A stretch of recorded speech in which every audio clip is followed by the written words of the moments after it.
see her? Yep. Okay, go ahead, hands up, guys. Come on, walk out.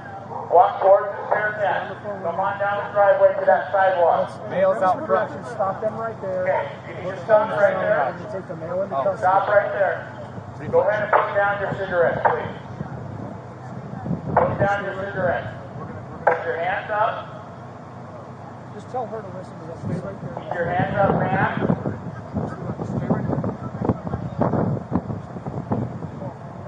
You guys need to stop moving around. Put your hands up.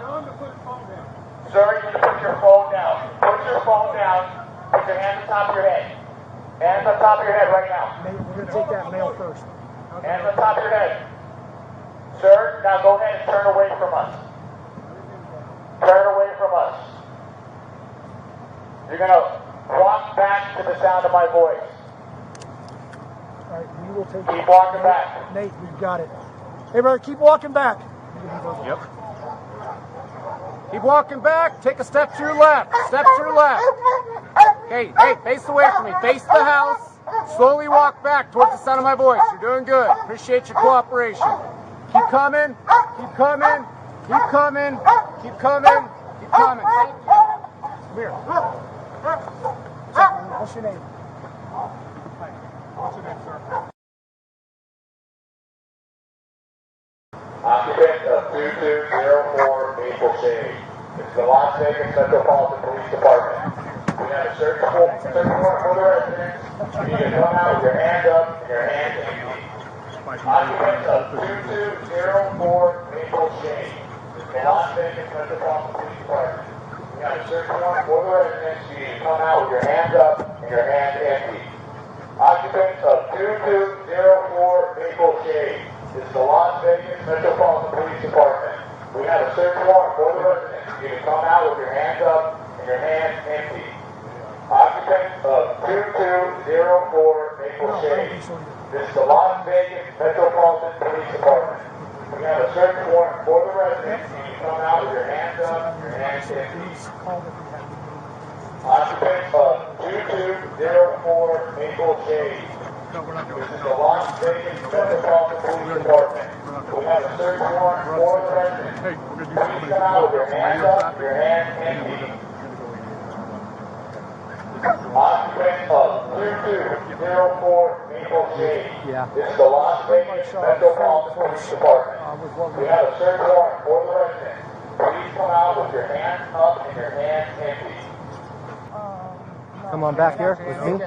Hey man, my left arm is up, dude. All right, we'll take No, I care ain't of going nowhere. Yeah, we'll take take the off me, Come on. man. Okay, we'll take care of it as soon as we can, okay? I got it, Levi. You can stay There there. you go, man. Let's Levi. go. That bull.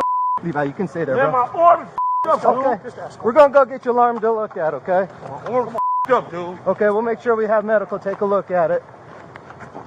You got the on me tight as 27 years. 27 years. For 27 years, the family of Tupac Shakur has been waiting for justice. We are here today to announce the arrest of 60-year-old Dwayne Keefe Davis, a.k.a. Keefe D, for the murder of Tupac Shakur. Davis was arrested this morning by my LVMPD criminal apprehension team, and this investigation started on the night of September 7th, 1996. It is far from over. It has taken countless hours, really decades, of work by the men and women of our homicide section to get to where we are today. Well, I know there's been many people who did not believe that the murder of Tupac Shakur was important to this police department. I'm here to tell you that was simply not the case. It was not the case back then, and it is not the case today. Our goal at LVMPD has always been to hold those accountable and responsible for Tupac's violent murder accountable. Just like we do for every homicide victim in our city. Every single victim, every life that is lost is important and remains a priority to this police department. As we methodically built this case to move forward with an arrest, it was also important that at the same time, we're building towards a successful prosecution. We worked closely with our esteemed district attorney, Steve Wolfson, in his office to ensure that his was the leader and shot caller of the Southside Compton Crips. and both of these gangs operated out of the Southern California area of Compton. On the night of September 7th of 1996, Tupac Shakur, along with Suge Knight, and members of their entourage, which include members of Mob Piru, came to Vegas to attend the Mike Tyson fight at the MGM Grand Garden Arena. Members of the Southside Compton Crips, which included Dwayne Davis, along with his nephew Orlando Anderson, were also in attendance at the same event. As both were leaving the fight, members of Death Row Records spotted Orlando Anderson near an elevator bank inside the MGM. At that time, they began to kick and punch him near that elevator bank. Incident, you will see Tupac Shakur, who's wearing a shiny satiny shirt, along with Marion Suge Knight, who's a large man in a brown suit, punching and kicking Orlando Anderson. Following this incident, you'll see hotel security intervene, and then they will leave the area of the fight.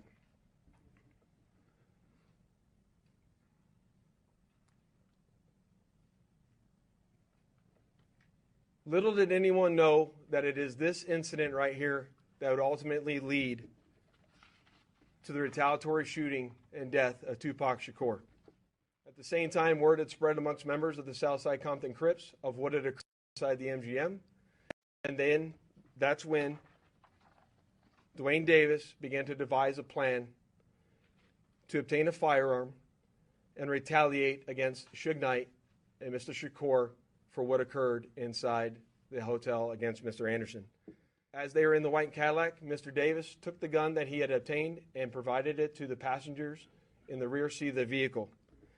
As they were driving west on Flamingo Road near Koval, they had located the black BMW, which was driven by Suge Knight, and in the passenger seat was Tupac Shakur. And as they turned around, they pulled up near the passenger side of that vehicle and immediately began shooting at Mr. Knight and Mr. Shakur. Following that shooting, the white Cadillac fled the area southbound on Koval, and after our officers arrived on scene, Tupac was later transported to the University Medical Center, where he was treated medically and died approximately 6 days later on September 13th.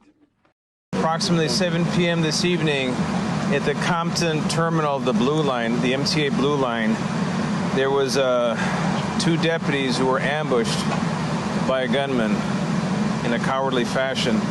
They were both critically injured, multiple gunshot wounds. They are currently being treated for at the hospital.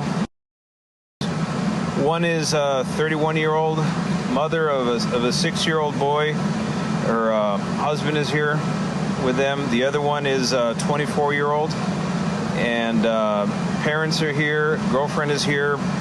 They're both out of class 437, so they just graduated, and in fact, I swore them into office just 14 months ago.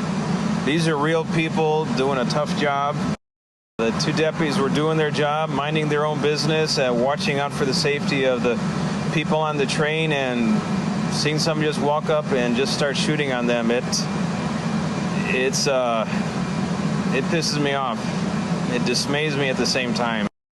The suspect approached them from behind as the deputies were facing southbound in their patrol vehicle. The suspect came from the north. He walked along the passenger side of the car. He acted as if he was going to walk past the car, and then he made a left turn directly toward the car, raised a pistol, and fired several rounds inside of the vehicle, striking both of the sheriff's deputies. The suspect then fled on foot, northbound from the shooting scene and out of view. The deputies radioed for help. Assisting units from the district responded and transported both those deputies here to St. Francis Medical Center. I can tell you at this point, we have a very, very generic suspect description of a dark-skinned male, and that came from one of the deputies. At this point, I have approximately 14 homicide detectives on scene, forensic identification specialists from the crime lab, crime analysts. We have people from our high-tech task force to canvass and dissect any video that might be recovered. And there are members of CAPOS, the Crimes Against Peace Officers section from the